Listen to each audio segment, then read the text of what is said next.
So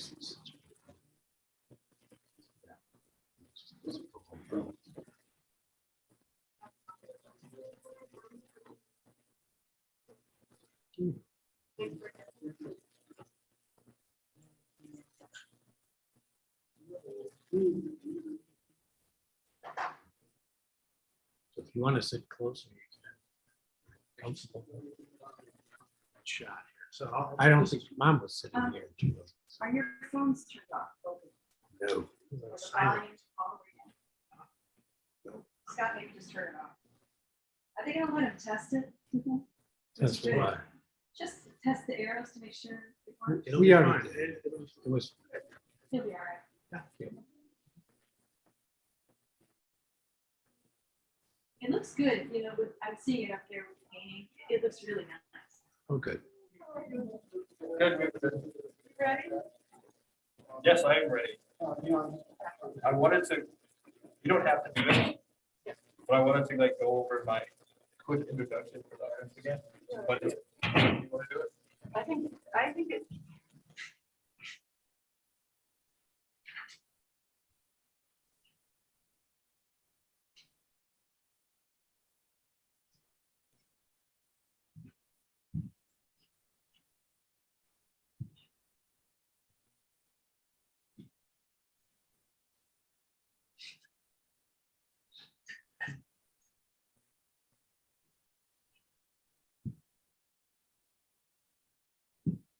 They don't start until 5:30. Their time. 4:30. Yeah. That's what the clocks for. So that I can keep an eye on how long I'm running. Wiggle my computer around. Make it sign. Oh, yeah. So they don't know you're gone? No. Uh-oh. Well, I'm still here. Oh, you're, yeah. I mean, I'm not gone. I'm not online. It's everywhere I hit. And I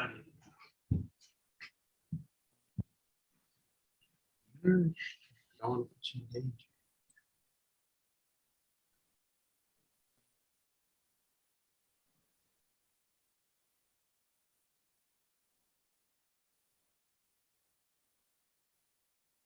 You gotta just walk around. Yeah. You don't have to stay. I'll make just pieces.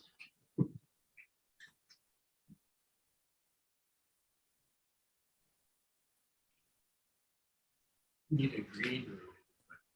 Yeah. Snacks. Only certain color.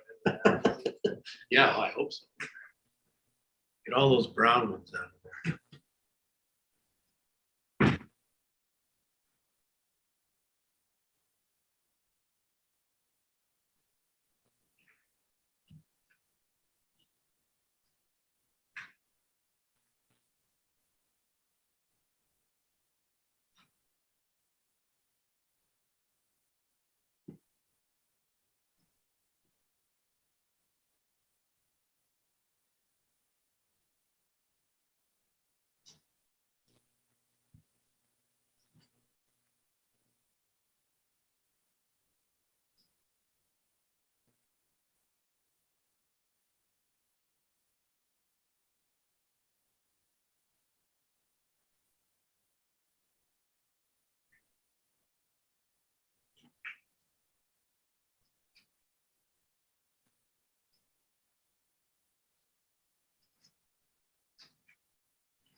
I got the door shut. Yeah. But I guess these days.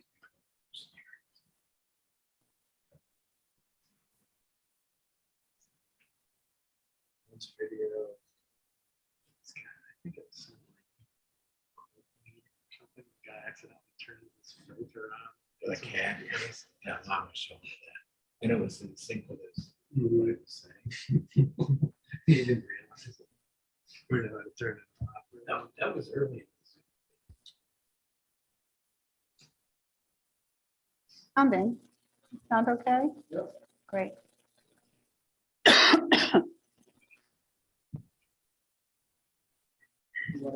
There's Scott. Hi, Scott. Hey, hi, Stephanie. Yes, How are you that is- doing? I'm Good good, to I'm see you. good. That is a great backdrop right there. I love it. Oh, thanks. What Yeah, a beautiful painting behind you. Oh my, that is gorgeous. Absolutely thank you. beautiful. thank you very much. I love it. Yeah, this is actually the studio, and this is basically how it's set up while I'm working. So Okay. I don't usually have framed pieces on the easel, though. I don't know. Rockwell used to have frame pieces on the easel, so it's, Yeah, I was going to. I was also going to wear a suit and a bow tie in honor of him, but there you go. Exactly. I thought I'd stick to the present day. You look terrific. Well, Yes. thanks. So do you. You are now visible. I didn't have you a second ago, but now. Okay, terrific. So you're Amazing. you're in Wonders of inside technology. today, huh? I love one. That's so nice of you. Thank you. Thank you. Yeah, so where we are right now is we're in the room of the museum on the lower level that has all of the Saturday Evening Post covers. Oh, okay. That's where we're going to be located. Yeah. Yeah. Yeah. So tell me again, I just want to make sure your son's name is, tell me Carl. again. It's Carl. Carl, Yeah. and he's right here if you want. Okay, hello, Carl. Thank you for your help. There it is. Hey, how's it going? Good to see you. Yeah. We're going to introduce you, and of course, Patty. Is she there in the background too? She's in the other room. She's fine with not being on camera, but we can get her Okay. down here if you want to. She's actually monitoring the meeting on her computer upstairs. So Oh, that's great. That's great. Well, we're happy to have you. it's nice to be here. Is that a new painting behind you? Is that a recent painting? No, that's one of the older ones, actually. Okay. Yeah. Mhm. It's beautiful. Thank you. Yeah, and I have to tell you, the Mad Hatter is an absolute favorite in the galleries. There are always people gathered around it. It's Oh, how nice. really being appreciated. Well, that's always nice to hear, and it's in pretty Thank you. fast company there, so it's nice to know that it's being seen. Oh, total standout. It's wonderful. So is it actually raining there? You know what? It actually did not turn out to be a rainy day. I don't know. Is it supposed to rain? We have thunderstorms coming. Okay, thunderstorms are on the way, I guess. Yeah. How's your weather there? We're fine. Yeah, we're in Chicago, and it's hot and humid, but it's not raining. Yeah. Yeah. Well, that's good. Yeah. Hot and humid is kind of normal, I guess, for Chicago, Yeah, right? This In the time of year, summer. it sure is. Yeah. Well, I'm from Brooklyn, and the summers were always excruciating, like very hot Uh, in New York. So, Yeah, I've only been in I New used- York City a couple times in the summer, and it definitely, well, Not the place. it rivaled Chicago. Right, exactly. Spring and fall are better, for sure.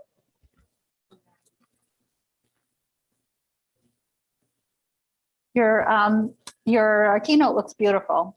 Oh, thank you. Thank you.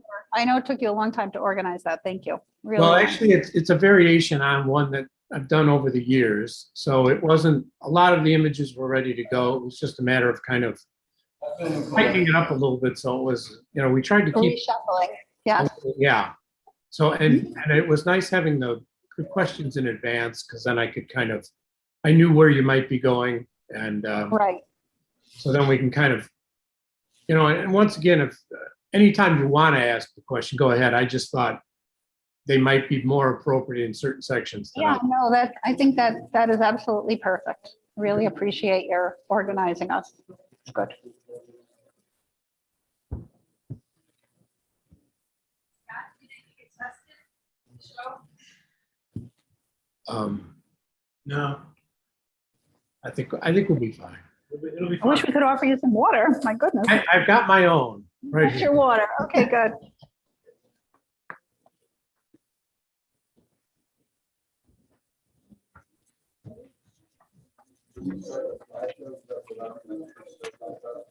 Well, right now I'm starting, I'll give you the. Actually, if you want to get up there, I want to test your. Oriented towards you. No, I won't. All I have to worry about is forward and back, or up and down, whatever. What's up and down goes forward, same. Oh, Hello there. How are you? Great to introduce you to Scott Gustafson. He is beaming in from Chicago. He's one of our fantasy illustrators. Yeah. If you saw the beautiful piece of the Mad Hatter's Tea Party, the Alice in Wonderland, that is Scott's painting. So he's going to be speaking at 5:30 in case you'd like to join us. Oh, thank you. Want to test? Yeah. You can hear, ask me if you can hear you. Hey, Scott, can you hear me? yep, You can hear me? Great. sounds Thank good. you. Terrific. Sounds good. What you guys can't see is I'm switching back between you two. Isn't that cool?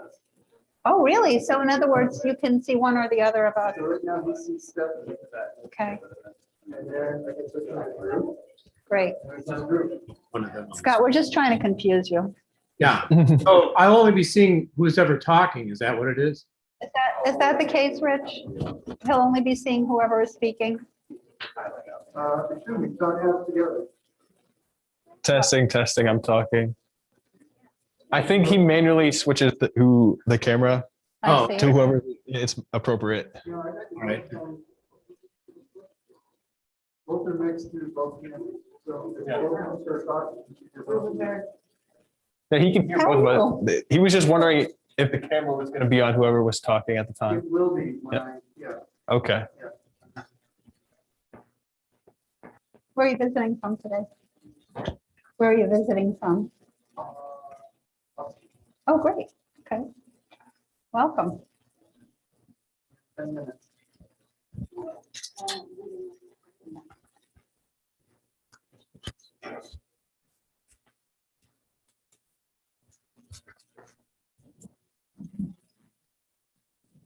Scott, what kind of paint do you use? I'm sorry, we should save this for the program.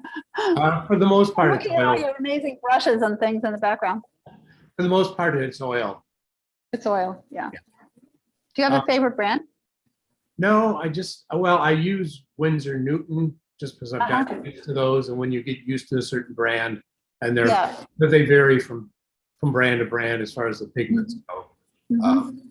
But that's probably, I started, that used to be a premium grade. I don't know if it's, Yeah. there are other grades now that are better, but it's fine for what I do. Yeah, yes, absolutely.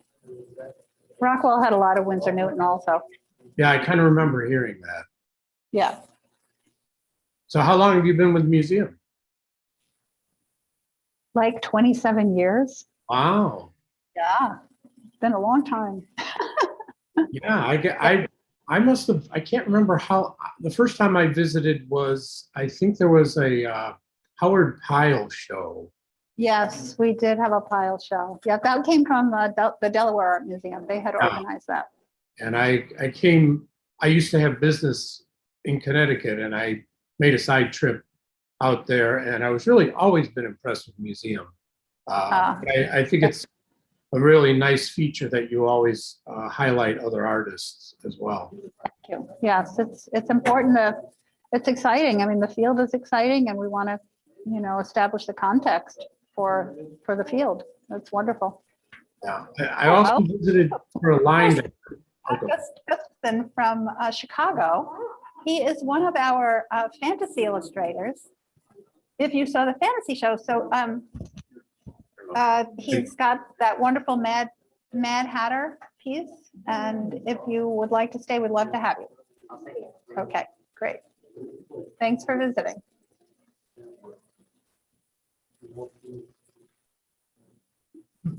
Still we're admiring his studio. Yeah, we are. We're all admiring your studio, Scott. Oh. Yeah, your brushes are clean too. Well, We they, always talk about how Rockwell's brushes were so clean, but those are clean. Yeah, yeah, I've learned over the years, it pays to wash them out every day. yes, yes.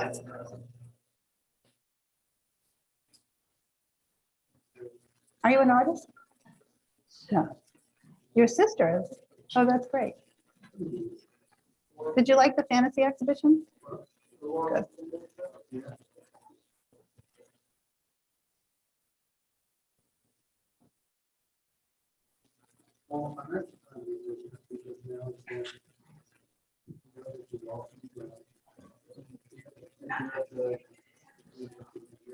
already did it.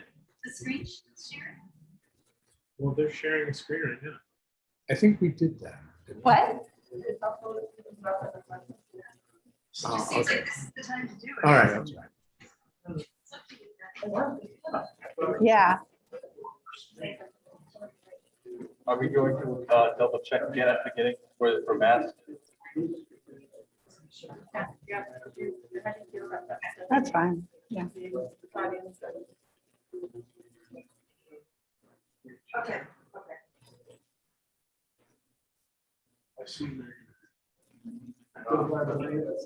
Yeah.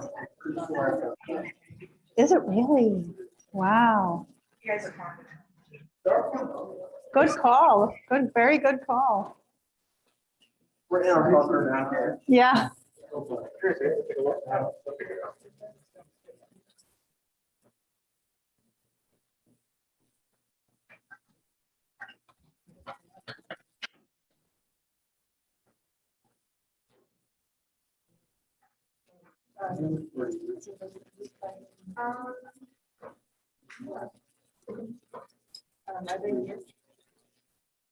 We're just trying to prepare. Thank you.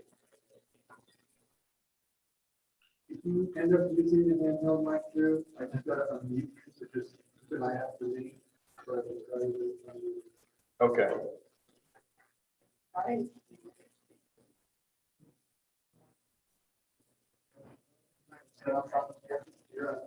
What? Yeah.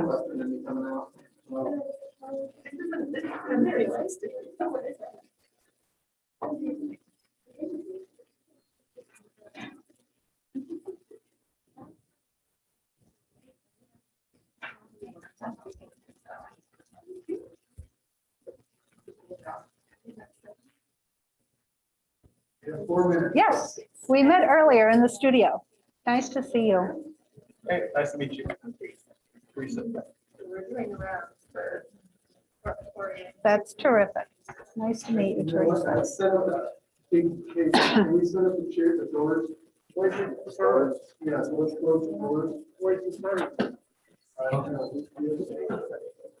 other side? I already got all the doors. So we close this door. We close these doors and close both those doors. And then I just close this door here.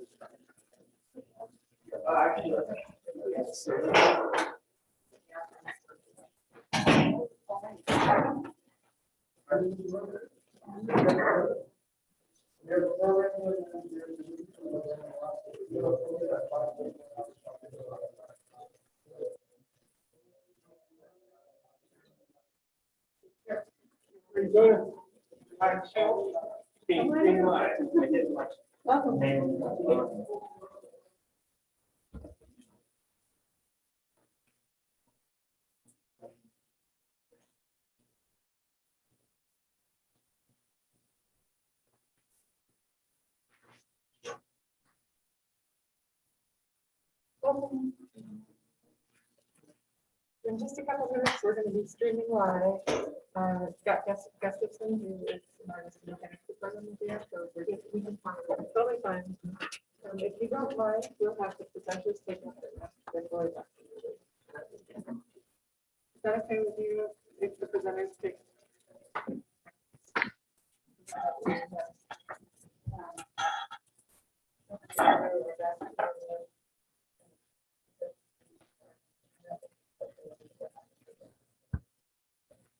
Thank you.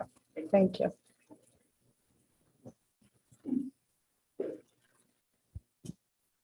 Thank you, Mary. Thank you. Thank you. Where are we at? 2 minutes. The 2-minute mark. Yes, we are. We're very excited. Live from-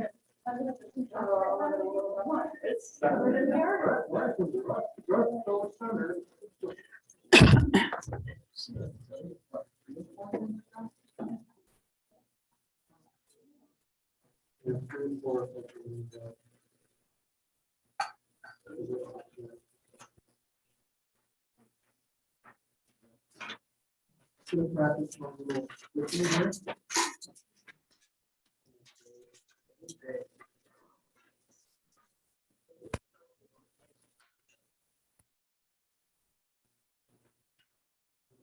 Drew. If you will be using the program. Right.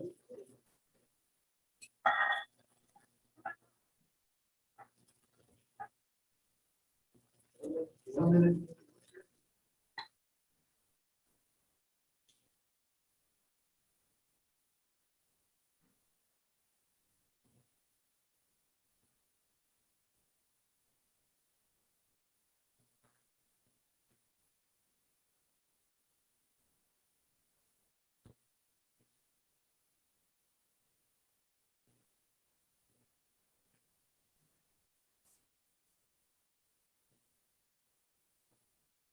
Ladies and gentlemen, hello, welcome to our Tuesday program, Meet the Artist series.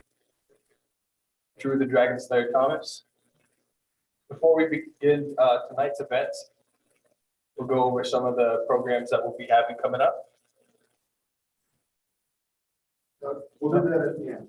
Okay, so never mind, we'll do that at the end. Anyways, I'm your host, Drew the Dragon Slayer Thomas, coming to you live both online and in person from the Norman Rockwell Museum. The mission of the museum is to illuminate the power of American illustration art and to advance the enduring qualities of kindness, respect, and social equity that's portrayed in Norman Rockwell's art. I'll begin by reading our land acknowledgement. We're thrilled to be, it is with gratitude and humility that we acknowledge that we're learning, speaking, and gathering on the ancestral homelands of the Mohegan people, who are the indigenous people of this land on which the museum is built. Despite tremendous hardship and being forced from here, today their community resides in Wisconsin and is known as the Stockbridge Muncie community. We pay honor and respect to their ancestors past and present as we commit to building a more inclusive and equitable space for all. So now I'd like to welcome you all to the 4th episode of our Tuesday program, Meet the Artist series, where we'll be encountering the most talented illustrators and painters of our generation. As well as you all, the audiences, both online and in person, we encourage to be a part of the conversation as well. For our online audience, we encourage you to ask any questions you have, submit them to chat, at which point they'll be brought up by me and asked to Scott. For our in-person audience, please just make it known that you have where you can ask the question yourself. So today we're thrilled to be talking with Scott Gustafson. Scott will speak about his life, starting with his influences and early approaches to animation, illustration, and art school. He'll talk about early career and his work on classics such as Peter Pan, The Night Before Christmas, and The Night Before Christmas. And then he'll speak about his writing and illustration. Finally, he'll speak about his process. We're grouping these questions by theme, so we invite you to ask relevant questions as he shares about each topic, and at the end of each topic, we'll open the floor for additional questions. So now I'd like to introduce Stephanie Habush Plunkett, the Deputy Director and Chief Creative.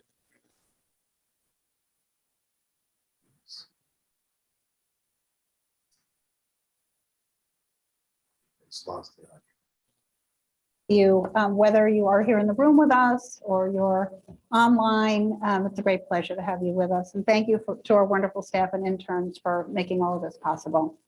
It's really a great pleasure to have Scott Gustafson with us today.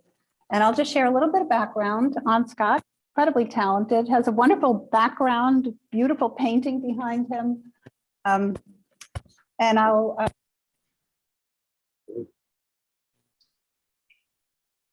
as you may know, is one of the amazing artists who are featured in our current exhibition, which is called Enchanted, A History of Fantasy Illustration.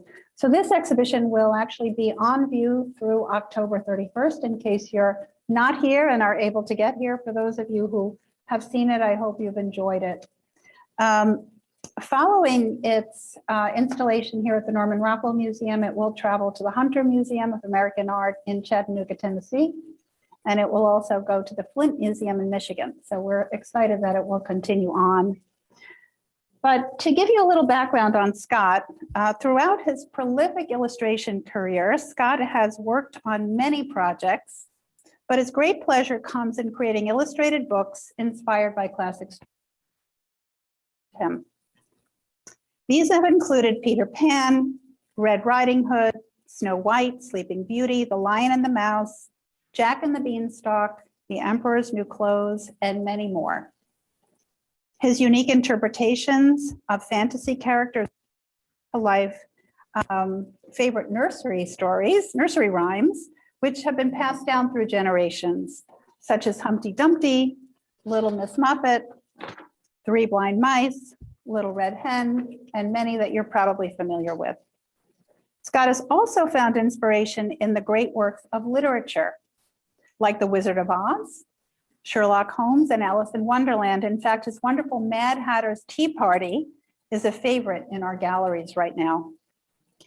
The recipient of many professional honors for his work, Scott is also the author and illustrator of Eddie, the Lost Youth of Edgar Allan Poe, and his recently released classic storybook Fables, which features almost 50 new paintings for this book.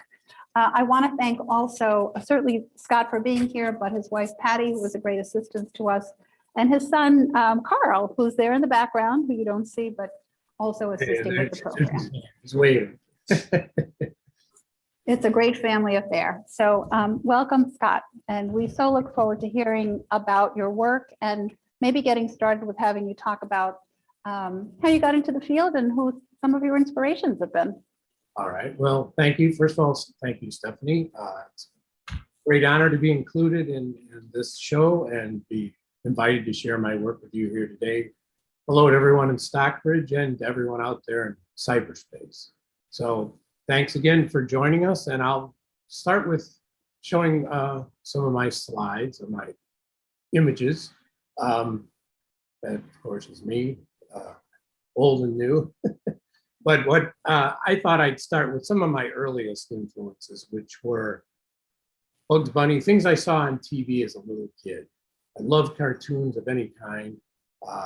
Bugs Bunny was a particular favorite, but I didn't stop there. It was all sorts of things. I loved Dr. Seuss. I think he was probably one of the first illustrators that I became aware of as an individual. His style was so unique and so recognizable. And he was right there from the beginning, you know, learning to read with one fish, two fish, all that. So it was somebody who was really part of my life, at least early on, and made me aware of books as an art form, I guess.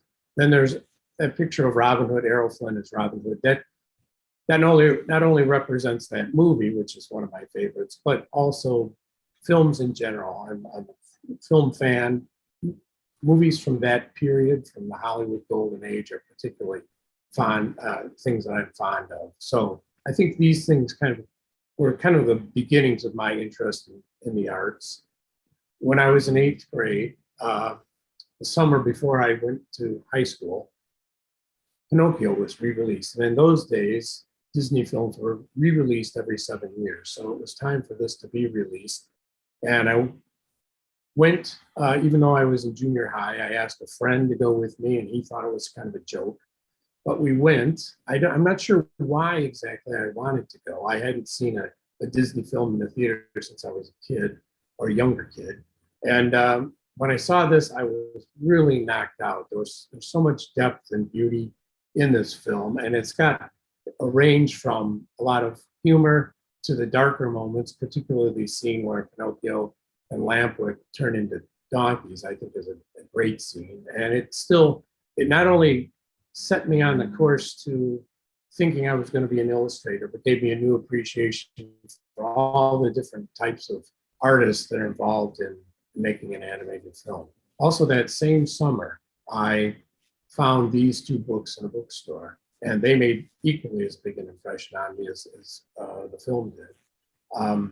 I had seen the Norman Rockwell Illustrator in the local library, but didn't really have a chance to go through it thoroughly until I owned it myself. And what was significant about that was that he has a step-by-step in there about basically taking a concept all the way through to showing it to the client, painting it, all his steps, and then delivering it to the client. So it was really a great kind of a foundation for someone who was just curious about the field and wondered at what went into it. There's another artist that became an influence and a favorite of mine at the same time, N.C. Wyeth. A lot of you are familiar with his work, but I hadn't seen his work up until the time I was about 14 or 15. And when I came across an article about him in a magazine, I just thought, wow, that is the way adventure stories and classic illustration should look. I'm still amazed at, and anytime I get a chance to go to the museum in Pennsylvania, I think it's a great opportunity. So here's my attempt at trying to work out some of the things I saw in Wyeth's work, and also work in some of my love for old movies. So that's kind of Errol Flynn.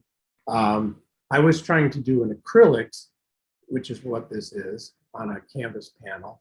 I was working in acrylics, trying to do what Wyeth was doing in oils, and I've soon found that you can't always do that. At least I couldn't at that age. I'm about 15 when I'm doing these. I just am curious, Scott, I wonder if I could just ask a question. Sure. So these are wonderful, youthful works. Did you have some early art training, or was it kind of high school art classes, or how did you learn to draw? Were you just always drawing? I was always drawing. I should have mentioned that. It was just a big part of how I passed my time. And I loved drawing. I would, my brother was a little older than me, so while he was at school before I was old enough to go to kindergarten, I would pass time just drawing. And so it was always part of what I did to amuse myself. And I didn't really have outside training. Art school, I had good teachers when I was in grade school and arts and in high school. And then, so this is at the high school age. I was just spending a lot of my own free time doing it. And I think that's probably where you do the bulk of your learning, is experimenting and trying things for yourself. But this is my attempt at trying to do Rockwell. I did a lot of these types of things. What I liked about them is that you didn't have to worry about the background. I was just primarily interested in characters and the immediate furnishings that they were interacting with. So backgrounds were too much for me. This is one of my first oil paintings. My brother and I had been given a set of oils when we were really too young to know what to do with them. And an aunt of ours was very nice to give it to us. But we were considering how long it takes for oils to dry. It was a little bit too much for a 7 and a 9-year-old. So we put those away, and I got them out when I was in high school and started experimenting. And I found that I had kind of a feel for it, and it felt comfortable. I had to get used to the amount of time it took for them to dry, but I felt comfortable in the way they were handled, and using them to blend colors. You know, you have a lot of time to blend the colors. Acrylics, things dry very quickly and you have to move along very quickly or work wet on dry. But with oils, you have time to blend the paint. Then I went off to art school, and there I thought for sure that I was going to be an animator. All the time leading up to high school, leading up to art school, all through high school, I was just bound and determined I was going to be an animator. But I did take other classes, illustration classes, and children's book illustration was one of those. And for some reason, up until I took that class, I hadn't really thought of it as a possible career choice.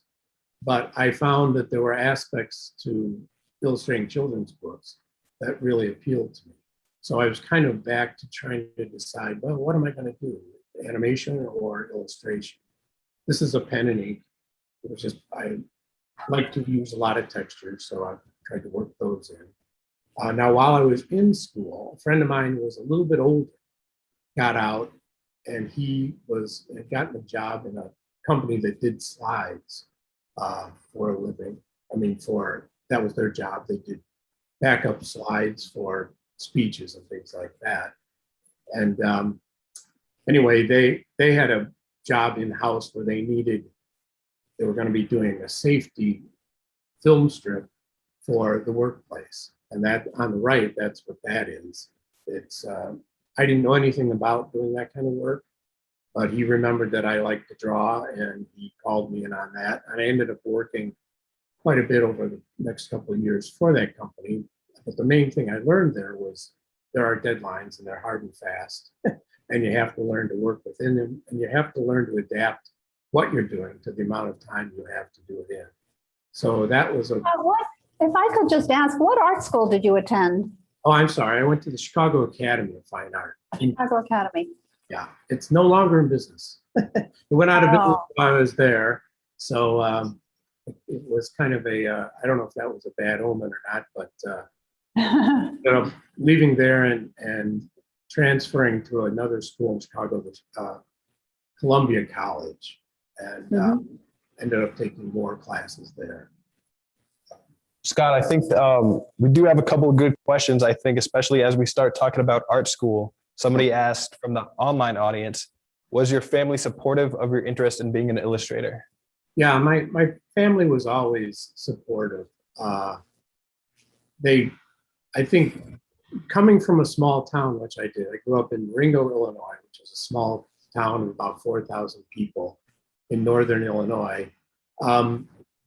Knowing even the idea that you could be an illustrator, an artist for a living was kind of it was like saying, oh, I'm going to be a movie star. You know, you can't, we didn't know many professional artists. So it was kind of a stretch to think that their son was going to go off and be an artist, but they knew I was pretty devoted to the whole idea. And I didn't have a second choice. It was either I was going to be involved in the arts or, you know, I didn't know what I was going to do. I was kind of single-minded.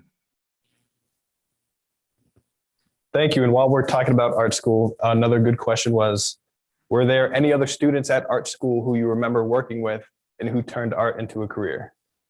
Yeah, there were just a few. It's funny how many, at least at the school I went to, how many people didn't end up going on to the field. But a good friend of mine, even to this day, that I met in art school is Gary Gianni. And he's got 3 pieces in the show there at Stockbridge as well. I understand he's going to be doing one of these talks in a week or 2. So yeah, Gary was is a great friend and a really talented student at that time as well. So, thank you. Yep. Any more questions? We're okay for now. Okay. So this other image on this page was one of my first chances to do what was passing for animation in Chicago. And this was a special effect for the opening and closing and the Super Bowl that year. I was working with a company that did a lot of commercials. And our job as animators was to outline those photographs. And then we did that with black ink on acetate. And then they photographed it and through a photographic process added that glow. And having that be kind of the extent of, well, yeah, this is animation. Do you want to do this? It was like, well, that wasn't quite what I had in mind when I thought I was going to be an animator. And since I was in Chicago, I thought maybe I'd start looking a little more seriously at illustration. So I did what was called a self-promotion piece. That was kind of what you did then. You'd make an appointment with an art director and you would give them your business card and also a self-promotion piece. We also called them leave behinds. Most of us did them in black and white because that was the affordable way to reproduce them. We didn't have desktops and couldn't print out things like we can now. But I decided I'm going to show people, my prospective clients, what I enjoy doing and how I would handle it if they gave me a cow to draw or whatever. Not that I could handle or show everything possible in one picture, but I thought it was an opportunity to show my approach to things and what I was really passionate about. And I think it helped. I ended up getting work from magazines in Chicago. Also picked up some of my first children's book illustration work. And most of the illustration jobs are people that were doing publishing for kids here in Chicago. It was supplemental things. They weren't really trade books. They were available to libraries and to schools to supplement. They were kind of part of the educational process. So you couldn't go in a store and really buy these, but it was a really good opportunity to learn about pacing and what goes into doing a 32-page picture book and that sort of thing. So those were good experiences. I always also started picking up magazine work, and this was for a magazine called Video Action. And this is acrylic.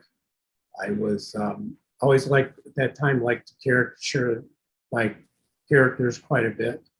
But fortunately for me, this illustration, well, it wasn't this one in particular, but the art directors from the two magazines, Playboy and Video Action, were friends, and they were talking about local illustrators. And the guy from Playboy said, "You know anybody that can do Rockwell?" And he said, "Yeah, actually, there was a kid in here the other day who's doing some stuff for us."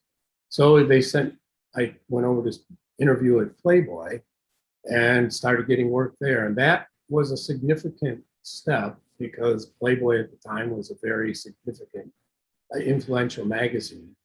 And it was in Chicago. Most of them were in New York, the bigger publications. So getting my work into that got it in front of a lot more people. This was also a time when I started using photographic reference more effectively and more on an average. I mean, prior to this, I would fake a lot of things, we call it, just kind of draw it from memory or try to make it work or pick it up from existing books or something. But at this point, I started relying on doing my own homework and getting models and doing the reference, finding the objects that I wanted to paint and probably photographing them so that I could use that as reference. Scott, there's a perfect question, but I also just wanted to tell you that Gary Gianni is watching right now. All So right, that's just a fun comment. all right. I know you did just show an acrylic, and somebody asked from our online audience, what medium do you prefer most to paint with now? Are acrylics still part of your work? Not as much as they were. For a while, I loved acrylics because I had tight deadlines. It was great to be able to have a painting done and deliver it that same day if you had to. With oils, you have more time. It needs more time to dry. But as my work progressed and I got more involved jobs, there was more time for it to dry. Also, there are things that you can add to the paint to speed up the drying time. I use a product that's called Liquin, Liquin, and that helps speed up the drying time so that maybe in 12 to 24 hours, the paint will be dry, which helps a lot. Any other questions? Oh yeah, somebody also asked, how large are your pieces? They vary.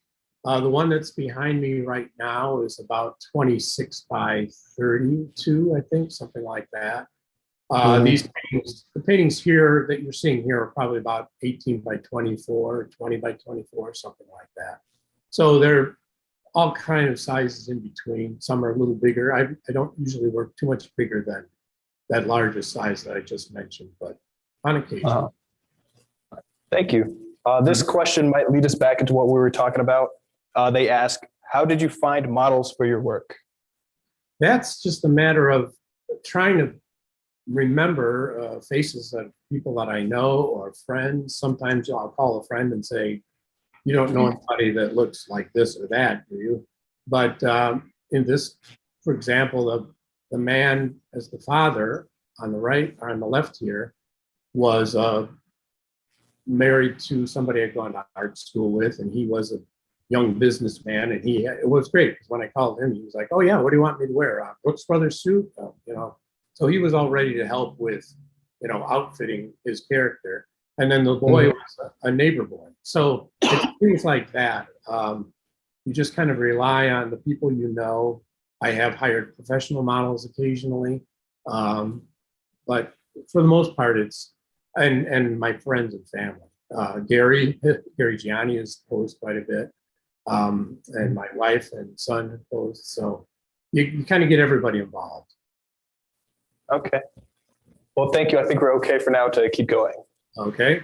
So what was cool about that Playboy job and other jobs for Playboy, it actually got seen by people at Saturday Evening Post. Now, this wasn't the same Post that Rockwell worked for. It had been sold to another company. Curtis Publishing had been sold, I think, sometime in the 70s. I'm not sure when. But when they called me, this was about 1982, they were in Indianapolis, and they were owned by a different family. But they had seen the work and said, you know, we're looking for a Rockwell person. We're always looking for a Rockwell person. And so I thought that sounded kind of cool. So I went to Indianapolis, met with them, and got a call a little later, and they said, well, we're working on our Christmas issue, and we might need a cover, but here's the thing.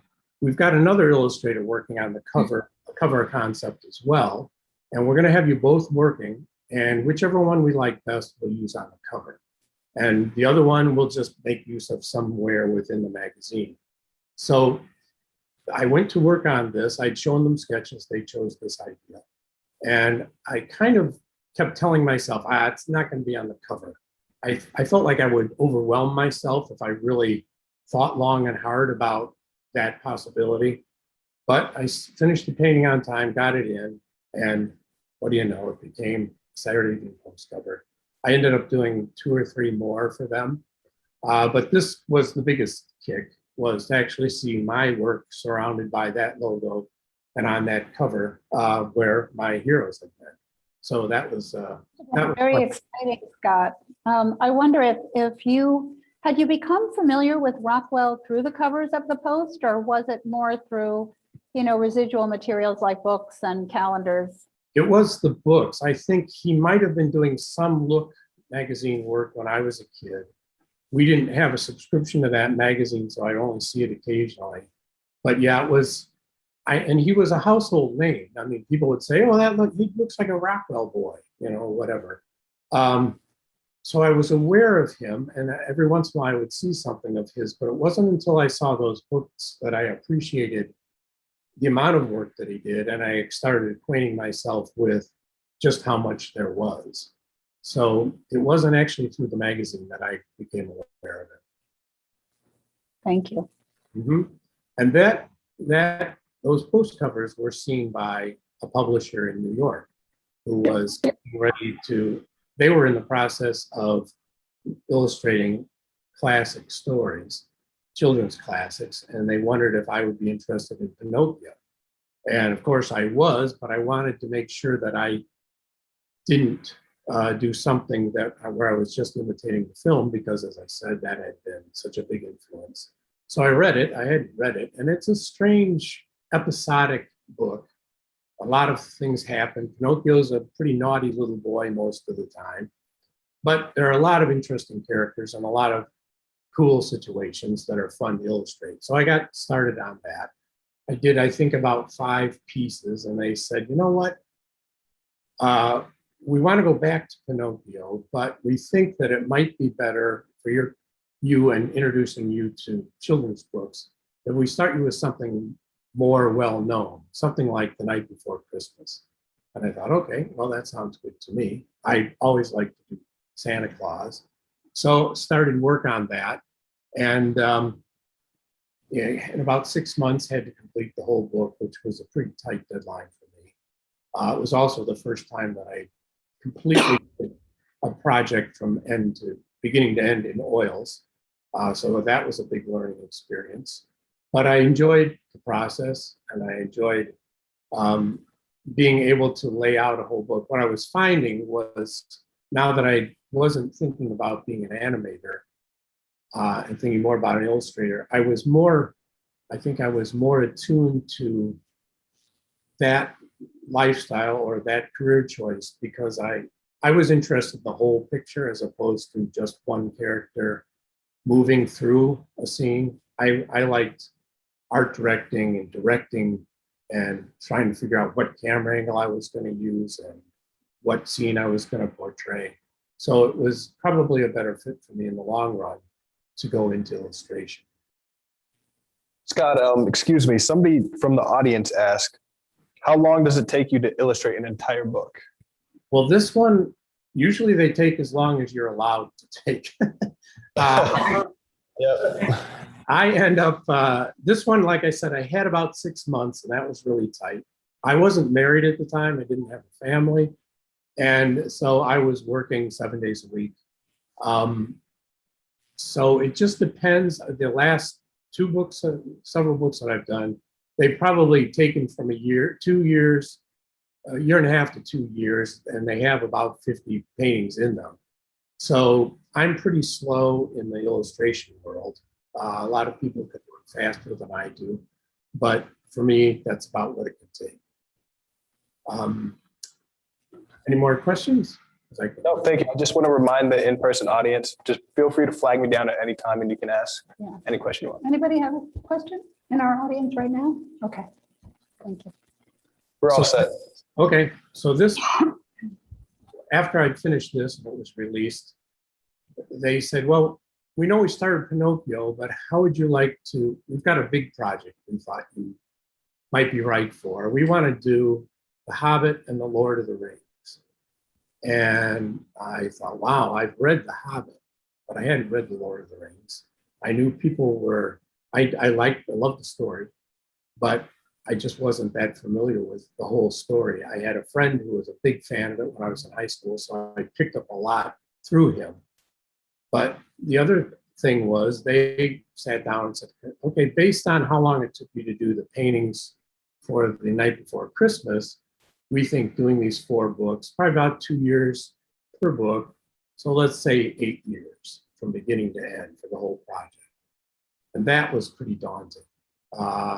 When you're about 25 years old or whatever I was, to think that, boy, I won't finish this until I'm in my mid-30s. It was a lot to think about. So they said, how about this? You read the books, see if you like them, if you're interested in committing to them, and then you do some paintings. This happened to be in the spring, and I said, take the summer to do that, and we'll talk to you at the end of the summer. So I started work. I did, actually, this is one of the later pieces that I did, but I did 4 or 5 pieces before this. This is that night, I think it's called Dark for Dark Business, when all the dwarves show up and tell Bilbo that he's bound for an adventure.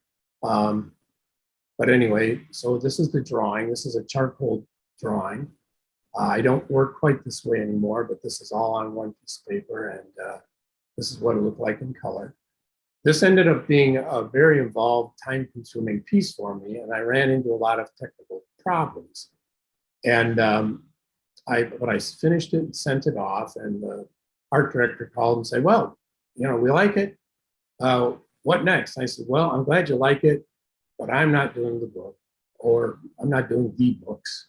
I realized in the process that I probably wouldn't be able to keep to that schedule. And that if any of the other paintings were like this one, I was going to kill myself before I was done. So as much as I didn't like the idea of turning down that possibility of doing it, I decided that it wasn't right for me, at least at that point in time.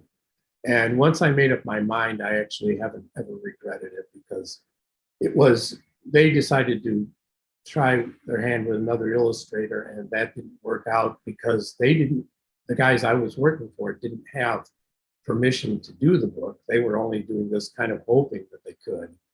It never worked out, and as it turned out, I would have been stuck with probably a year's worth of work without having it published.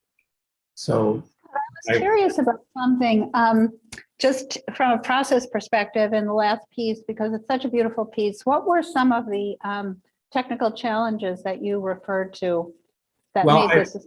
I made a mistake in that I tried this is getting really technical, but I tried using a different type of gesso on the canvas before I started. And it had a very weird effect on the paint. As you can see, it reflects a lot of light, and it's catching in the darker areas, it's catching the light in a strange way. And I had to fight that the whole time through. I would have I never did another painting on that type of gesso again. But also just the amount of work, the technical work that went into choreographing this many people in a scene, and the lighting and all that, and arranging for models and everything. Plus, there's a lot that goes on in that book, and I knew that I might not be up to the task, at least at that point in my career, of handling all the challenges that were ahead in that particular project. Thank you. Scott, there's another question kind of along the same lines. They ask, for your storybook illustrations, did you continue to use models and stand-ins, or did you try out a new way of painting / setting up your scene? I've always, well, it depends on the subject matter. I did a counting book and an alphabet book, which are primarily all animal characters, and I didn't use any models for that. But I rely on finding reference on the animals, and then, drawing them in a way that I can combine the reference that I find with the poses that I need.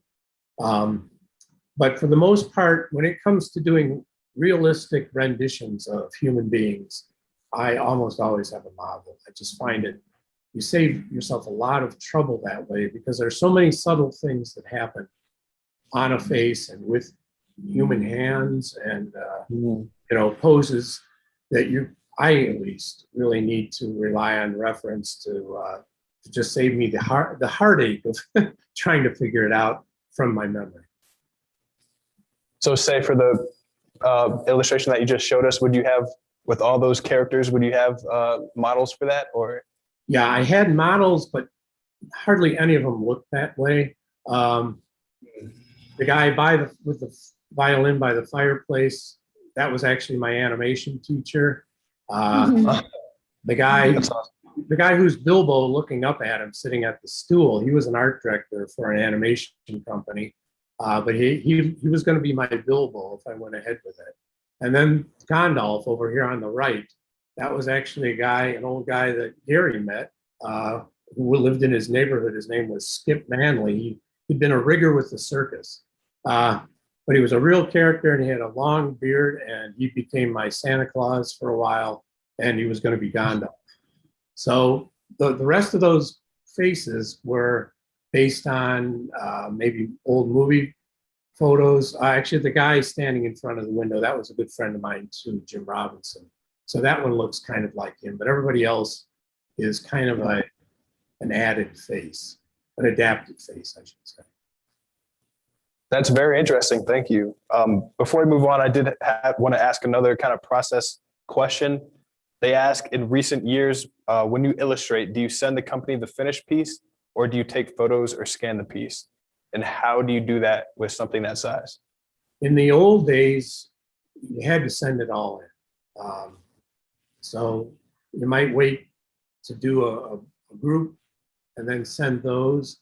But eventually the art went to the publisher and they shot it, had it shot, and then did their technical stuff from there. But now we have things done locally. We have a photographer that we work with who I don't think he scans it. He puts it on a bed and physically shoots it because scans don't quite work on oil paintings. At least for us, they don't. But yeah, so we can send the file now to the client as opposed to having to send the original artwork. Thank you. Mm-hmm. All right, so when I turned down Hobbit, they said, how would you like to do Peter Pan? And I thought, that sounds great. I hadn't read it, only seen movie versions, but I loved the book. And there was a lot in there that was to my liking. There are pirates and Indians and mermaids and little kids, living on their own in the woods. So there was a lot there that I thought I could have fun with. The problem was that I got back into doing these involved scenes and I ran over. I think it was supposed to take about 1.5 years to 2, and ended up taking 3 years. So it was a real learning experience.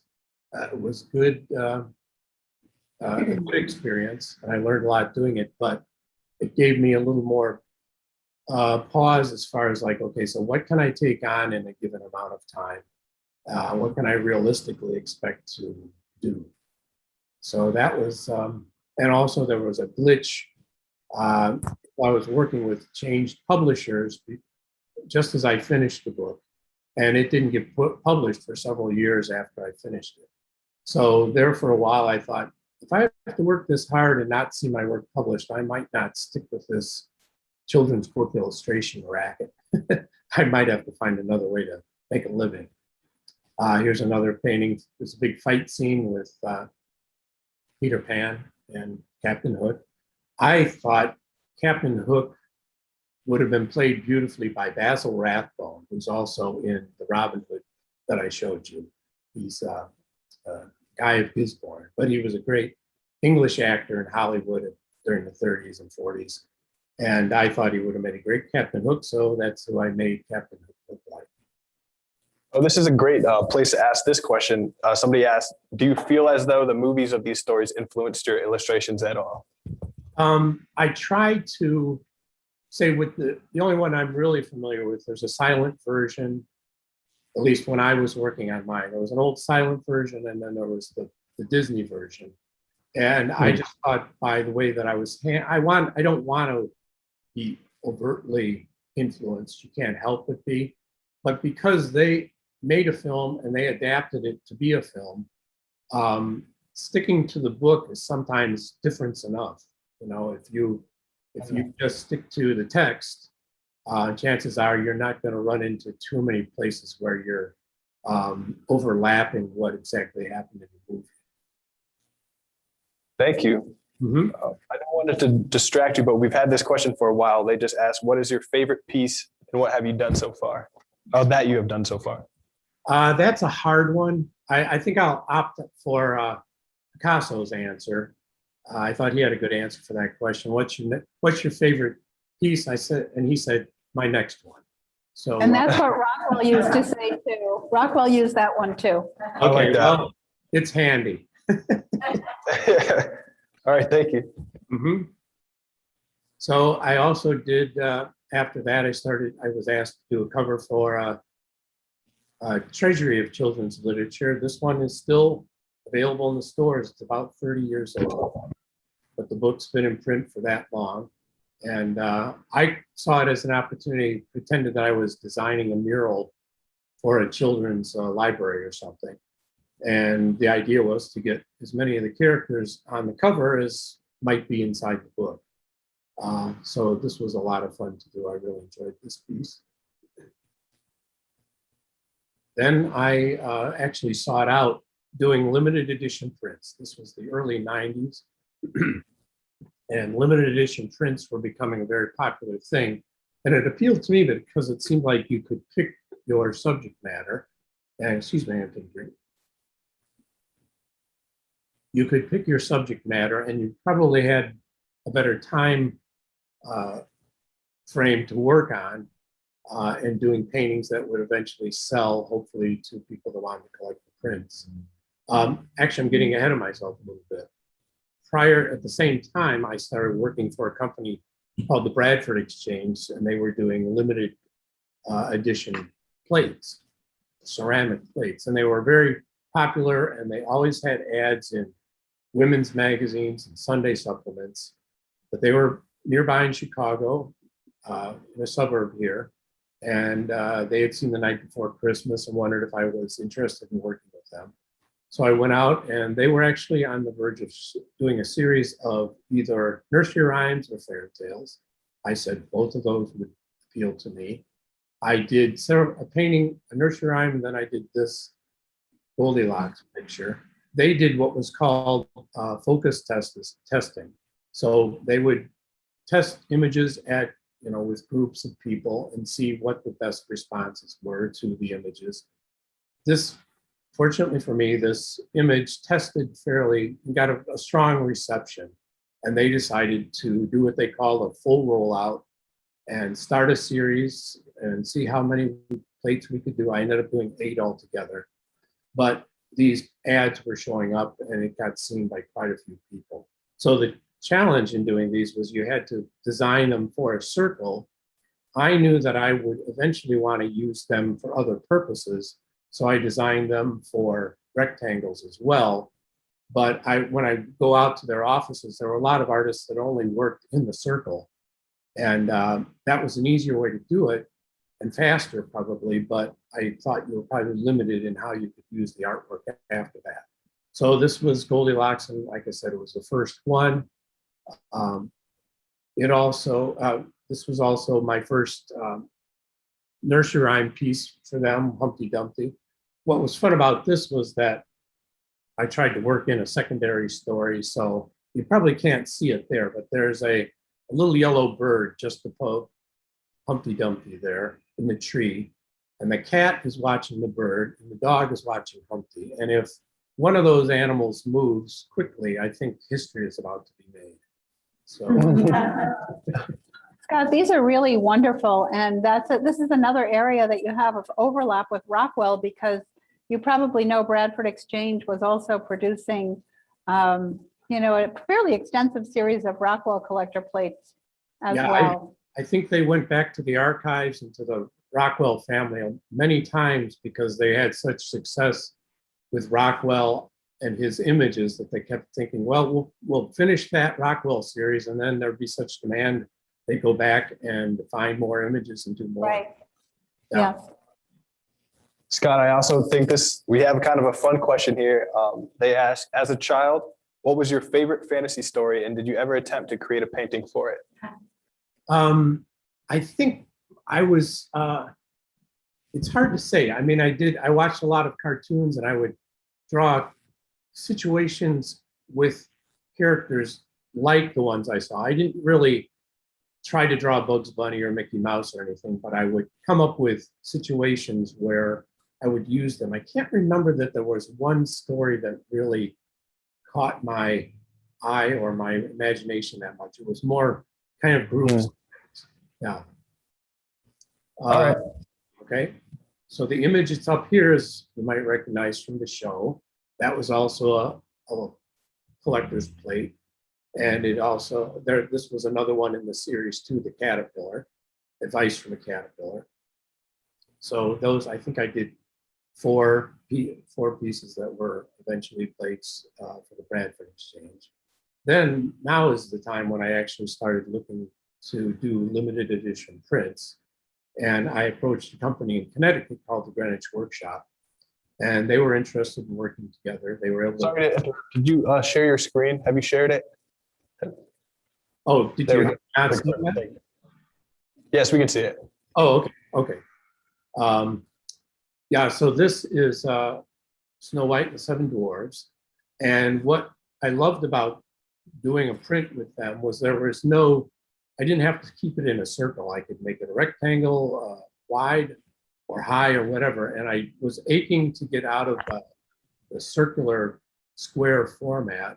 So I took the opportunity to do this double page spread basically, and all 7 dwarves are in there. This turns out that I'm the dwarf holding the flowers.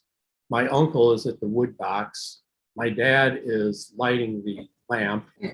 And then there's another friend of the family who's not related, another illustrator named Glenn Gustafson. He's the guy in the back room, as well as some of the other guys. So I like to call this Snow White and the 7 Gustafsons.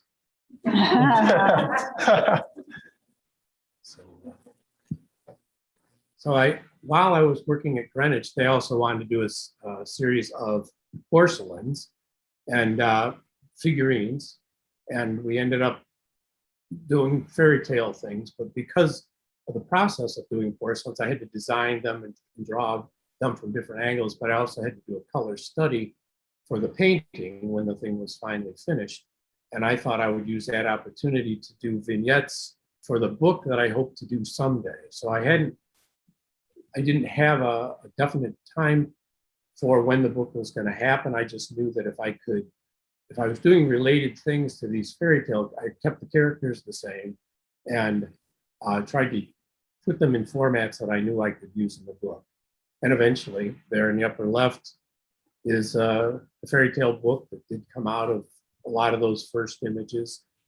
Then I also did, as you can see, there was a nursery rhyme book, bedtime stories, and then the most recent one was the fables. I'm so sorry, Scott. I should have asked this earlier. For the illustration a few slides ago, they asked, how do you get reference for this kind of furniture?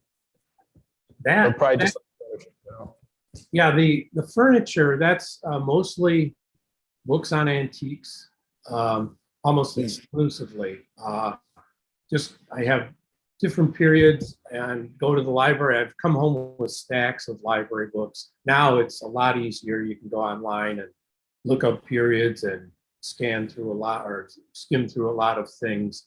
But yeah, it's a lot of just research. Thank you.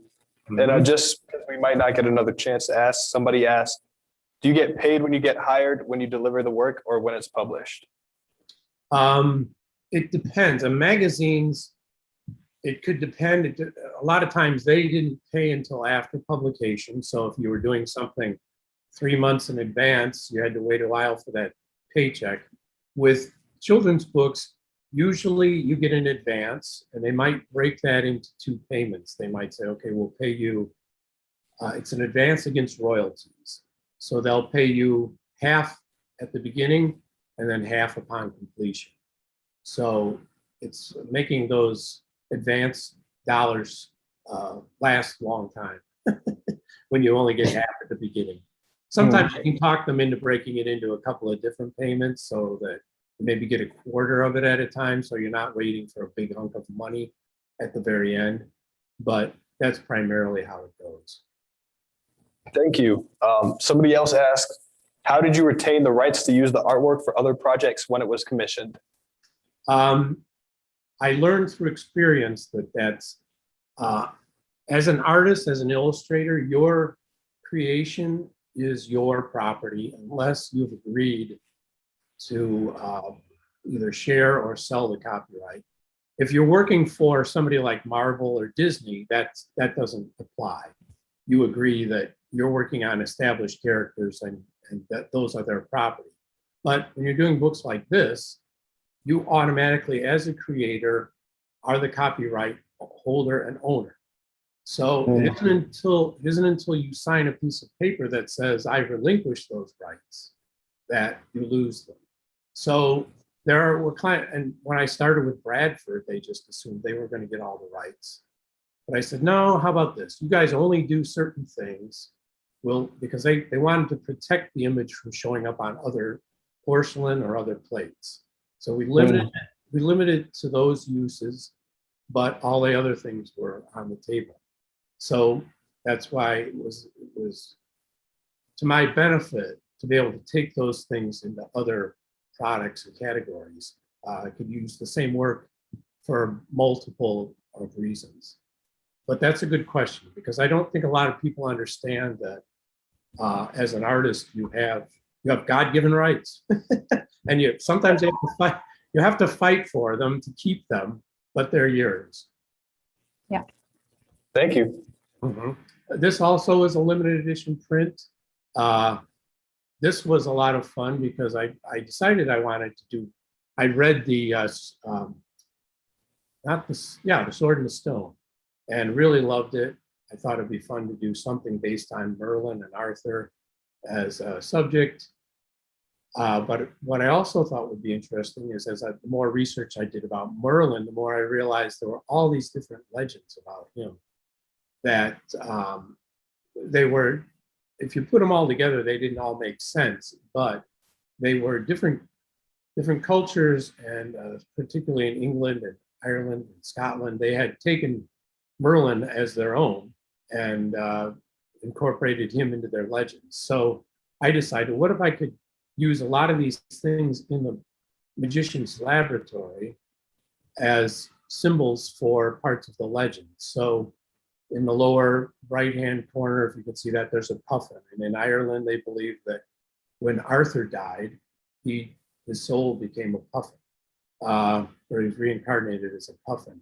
Over an extreme left on the surface of that dresser there is a small model of Stonehenge. And it was believed that Merlin placed those stones in position, because it's always been a mystery. And they thought, well, it must have been some magician as mighty as Merlin that put them there. So that's there. And then if you had the time and could look over the whole piece, you'd find about 24 more examples of legends from Arthur and also Merlin. Scott, if I may, a good question for that slide. Somebody asked, where do you get the costumes that your characters wear? This one, that Merlin was wearing an old choir robe. And I just adapted that and tried to make it look like a wizard's robe. I have one of those caps. I can't remember what they're called right now. Those medieval caps, skull caps. So that I had. And the neighbor boy posed in I think an oversized t-shirt.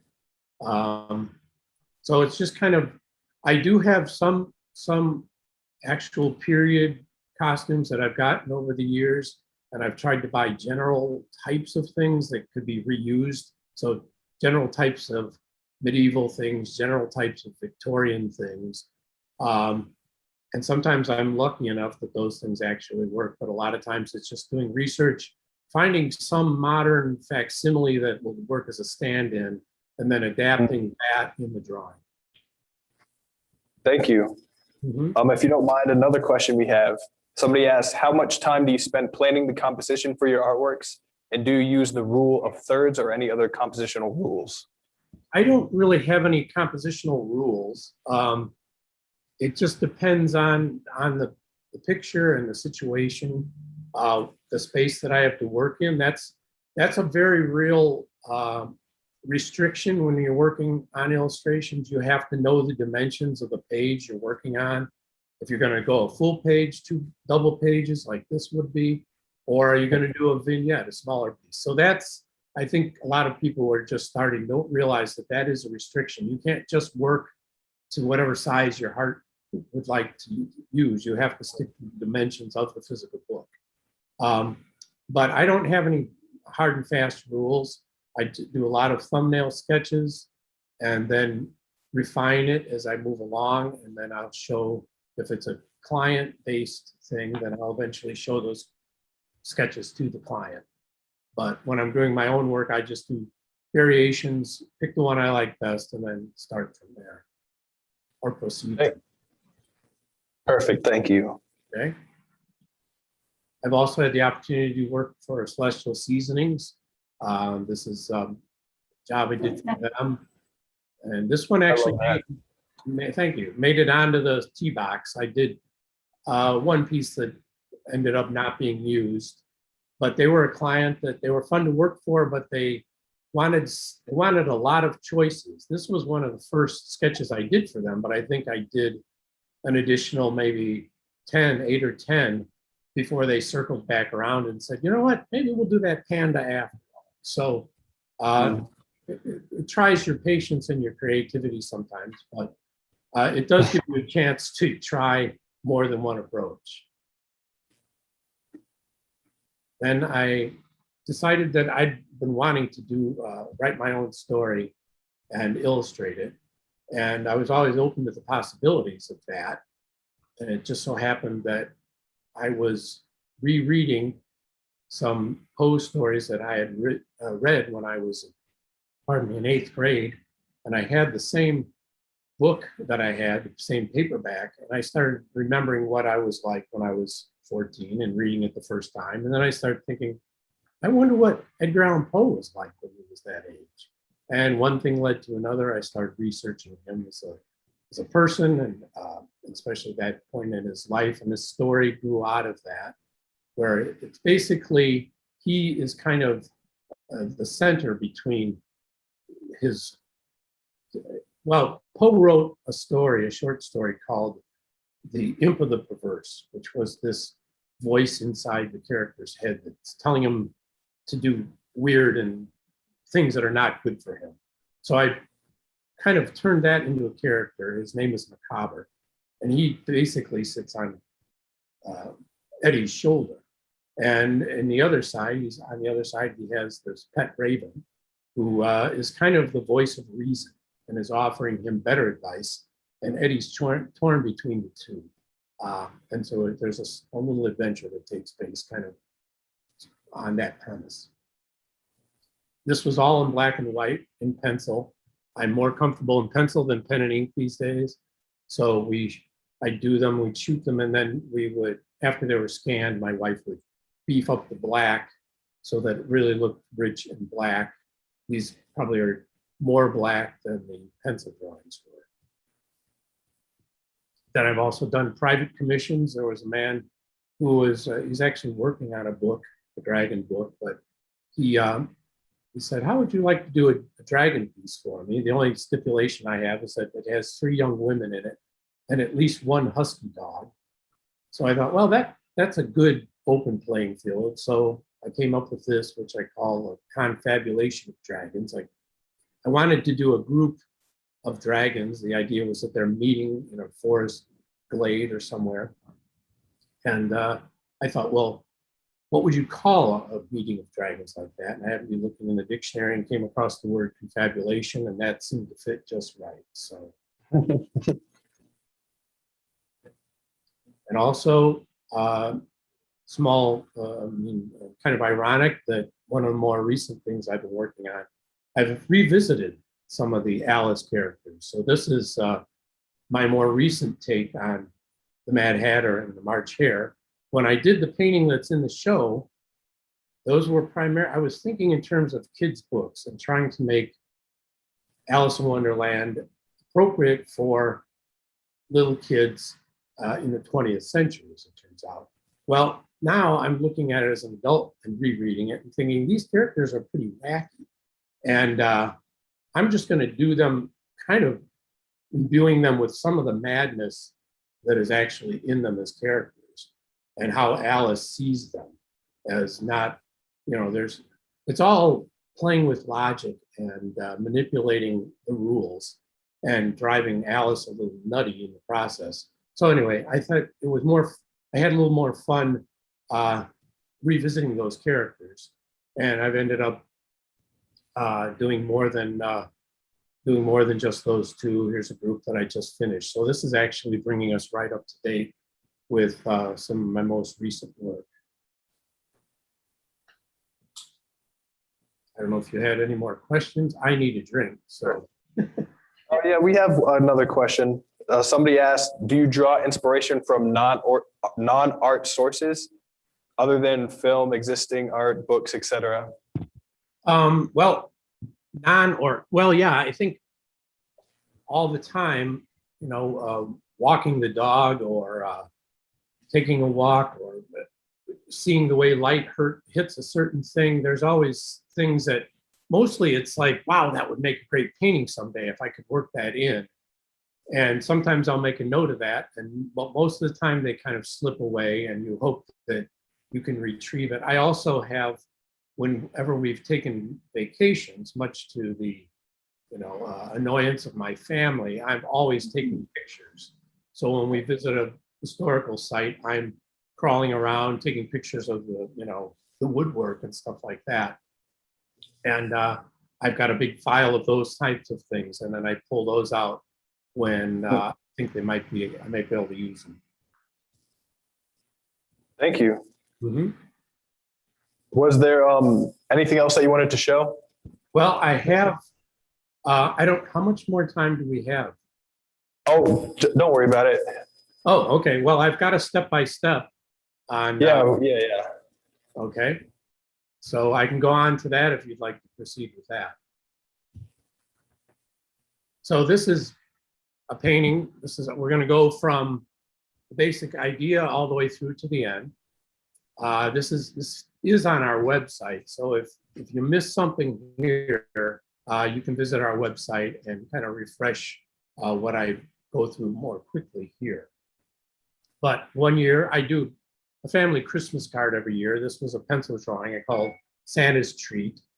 And he's offering the apples to the reindeer and they're also licking him. So I thought someday I'd like to make a painting out of this. So I revisited it and started sketching. And I kind of like reworking the composition, partly because I realized that I had made Santa Claus in this. He's way too short. Reindeer aren't that tall. So I wanted to put him in a better position proportionately to them. And I like this. He's literally the top of the highest part of the composition. I think your eye goes to him. So I started from there. That's what's called a thumbnail or a rough sketch. I also, because I wanted to check on the anatomy and how I was doing, I posed myself, our son took these pictures of me, and that gives you an idea of what my reference photos look like. And then that's a rough drawing, kind of incorporating. I like to take a lot of pictures and I mount them on pieces of cardboard. I have them printed at the local photo store or the drugstore. And I tape them, select the ones that I like, that I think I can use, and then I paste them up next to each other so I can cross-reference. And I do that because I never get what I want in a single shot. I always have to combine a hand from this shot, an arm, whatever. It's just bits and pieces. So then I can kind of pull all those together and make a single drawing. So from there, I started refining the whole thing. And what I'm doing is the gray, the Santa Claus in the background, that's pencil drawing, but I've also drawn the reindeer on separate pieces of paper and Xerox them. And I'll move those around. It's basically like pasting up when you're working digitally. Yeah, did you have a question? Oh, okay. So that way it saves me time. If I draw the character the way I like him, I can keep moving him around and get a feel for the design, as opposed to, wow, I wish you were an inch lower, and then have to redraw him.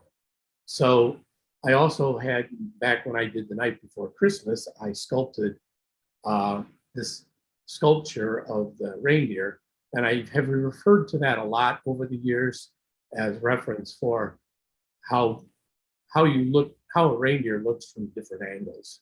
So that I have done quite a bit of sculpture over the years as reference, and a lot of it, the stuff that has been the best used has always been worth the effort of having done it. So this is what that sketch looked like with the crop and working within the size that I decided. Now I was doing this painting just because I thought I wanted to do a Santa Claus painting. These days, I'll usually do a new Christmas piece and then we'll have it as a card. But these are a little more elaborate than the old ones used to be. Now here is an example of the drawing board while I'm working. That little guy sitting there is a G.I. Joe. But I incorporated him in this because I needed someone to show what I was doing. I couldn't do that, but I needed to photograph someone take the photographs and be in the photographs at the same time. So I had Joe stand in for me.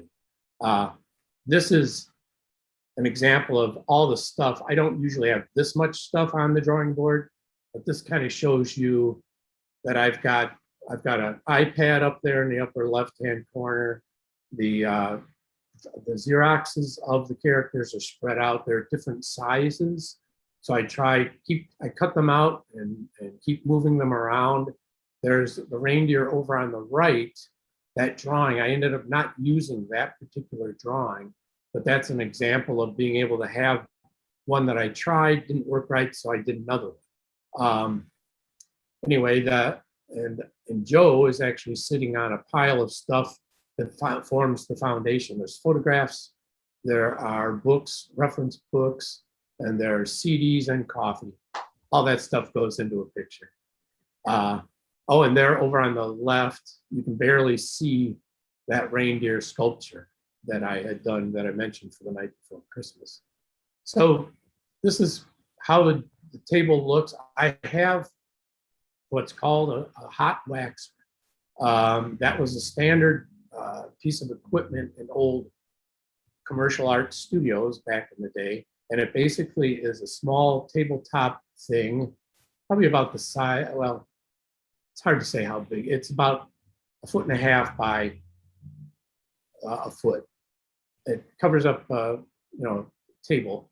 But anyway, you turn it on, it heats up this wax that is tacky wax.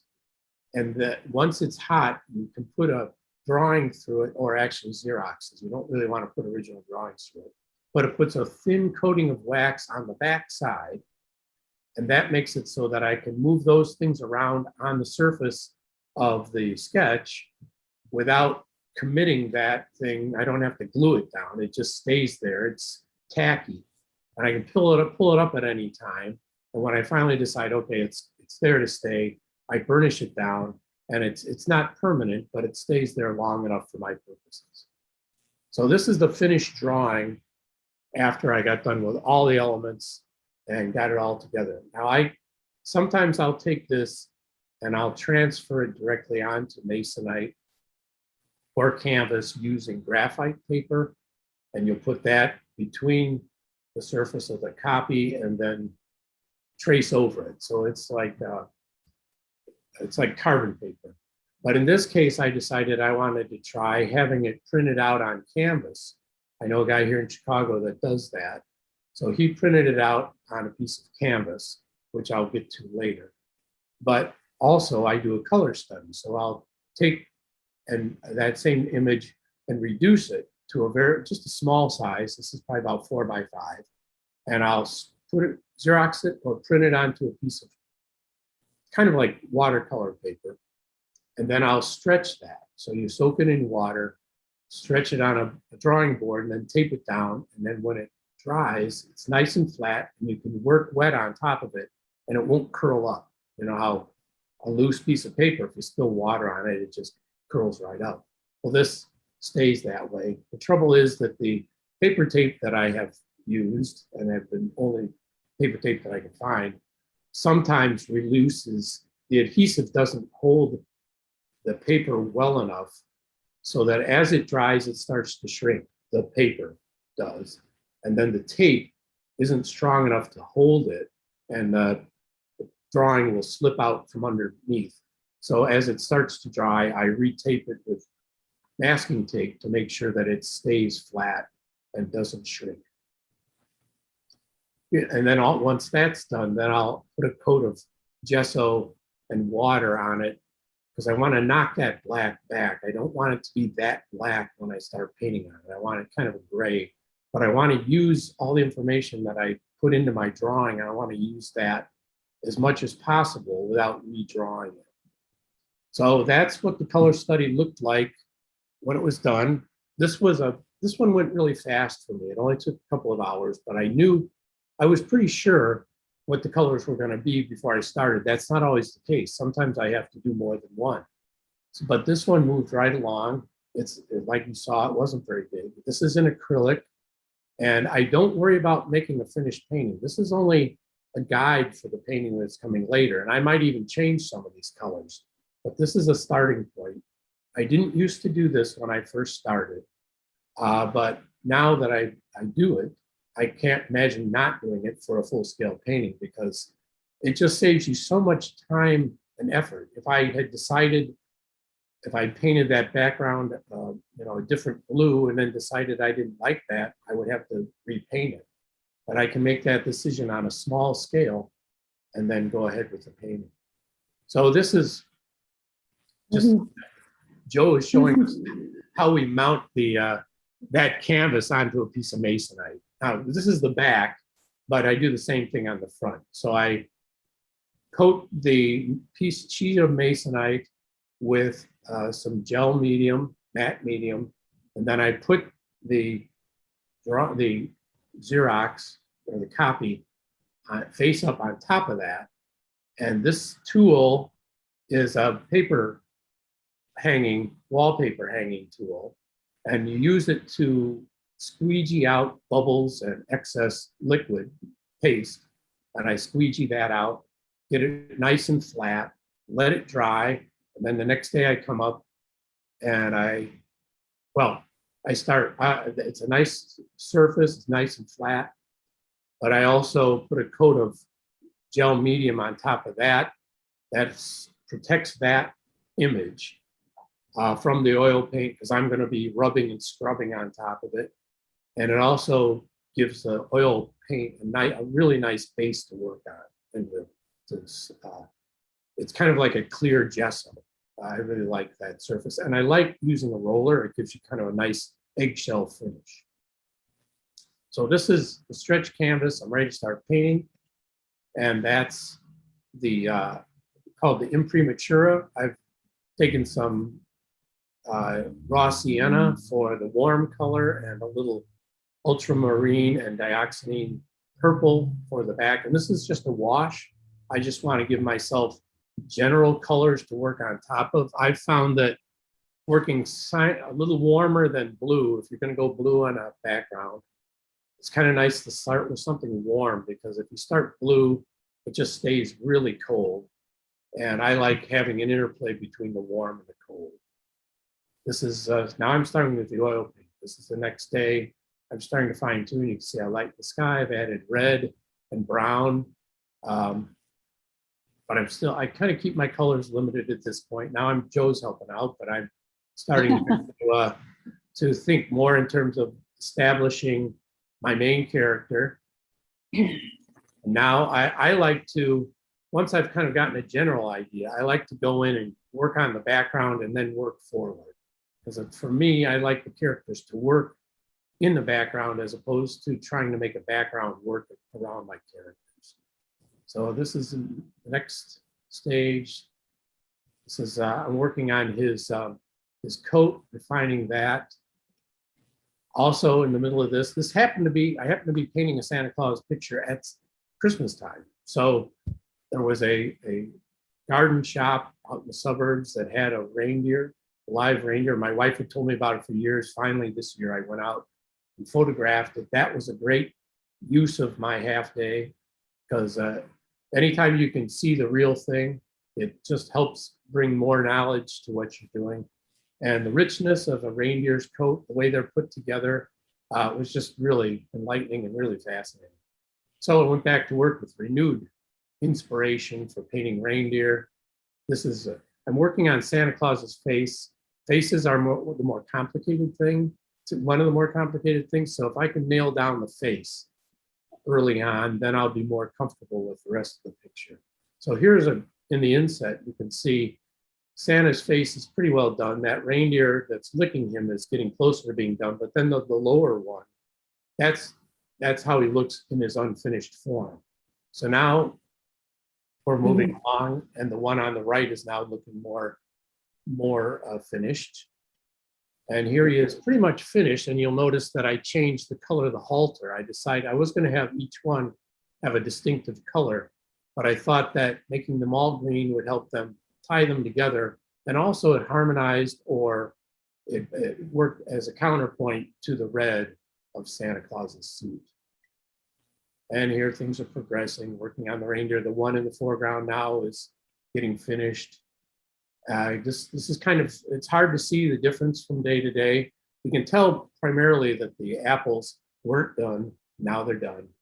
At this point, I'm almost finished, and I like to take an inventory and assess where I am and what I think I need to do to the piece to really finish it off.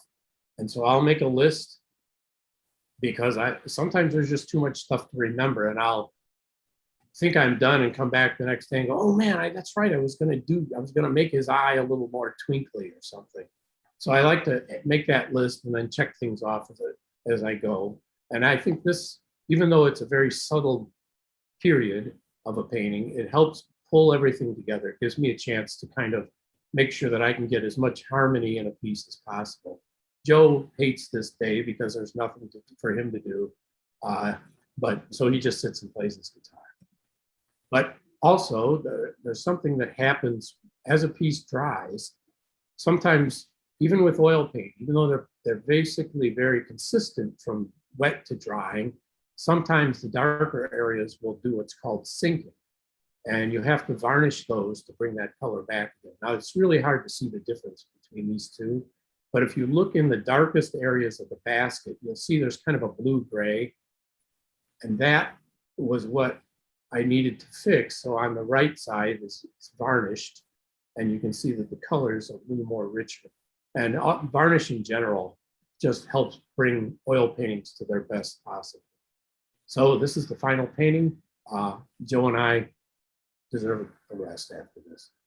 He's taking his on the easel. I take mine downstairs. But anyway, so That was a wonderful overview, Scott, of your process. Thank you so much for sharing that. It's really enlightening. It sounds like you have not ventured into the digital, but I wondered if you had tried it out. It's so, I mean, I've been seeing the original paintings have this incredible object quality, and it's really, in many ways can't be replaced, but I was wondering if you had ventured into the digital at all. I think if I had started, if I were starting now, I definitely would be working digitally, but because I started and I learned to paint traditionally, and I love painting so much that and over the years, we would watch working illustrators, we in the art business would keep our eye on the digital field and think, they're not there yet. We don't have to worry about those guys. Because in the beginning, they could do circles and they could do cubes, they could do balls, but it was very basic and simple. And so I wasn't paying attention, and I wasn't learning as it progressed. And now I'm so far behind that I would have to spend so much time trying to catch up that I've just decided to, my wife and my son are the technical wizards here in the family. My wife does a lot of the online and technical stuff for me. But as far as the actual creation of the work, I stick to traditionally. So that's a long way of saying, no, I haven't worked digitally. Thank you. Thank you. Do we have any other questions? Anybody in our room or online? Okay. Well, I want to thank you so much for this incredible presentation. And we're so happy it'll be online for future reference, but your work is just extraordinary. And we're really enjoying having it on view in the original form in our galleries right now. Thank you so much, Scott. Thank you. And I thank you for having me, and thanks to everybody that participated and asked questions. They were great questions. So thank you. I just want to also say thank you, Scott, for having such thoughtful answers and explaining everything so thoroughly. I also want to say thank you to all the guests. There's about 750 people watching across our platforms gathered here tonight. And as we wrap up, I'd just like to say this recording will be available on both our YouTube and the museum's website on Thursday to be watched. And I'd like to invite you all to consider coming to our next programs. Next week on August 3rd, we'll be talking to Anna Dittman. And then in another week on August 10th, we'll be talking with Bob Eggleton. On August 7th, we'll be having our outdoor art workshop with Ruth Sanderson, The Magic of Trees, Plein Air, from 1 to 4 p.m. We'll be having our third annual Art of the Brewing Festival on Saturday, August 21st from 1 to 4 p.m. And feel free to register for Raiders of the Lost Ark 40th anniversary screening, which will be on August 25th from 6:30 to 10:30 p.m. Also, every week we have that Norman Rockwell Museum podcast. Next week, we'll have the new episode, Etienne Delazert, on nrm.org/podcast. Our new exhibitions to see here at Stockbridge or virtually, we have the Enchanted, A History of Fantasy illustration, which will be on view through October 31st. And you can also see our Land of Enchantment, Fantastical Features outdoor exhibit on view through October 31st as well. Finally, thank you all for joining us. We invite you to become a part of the community in a stronger way by becoming a member or making a small gift to support this work on nrm.org/support.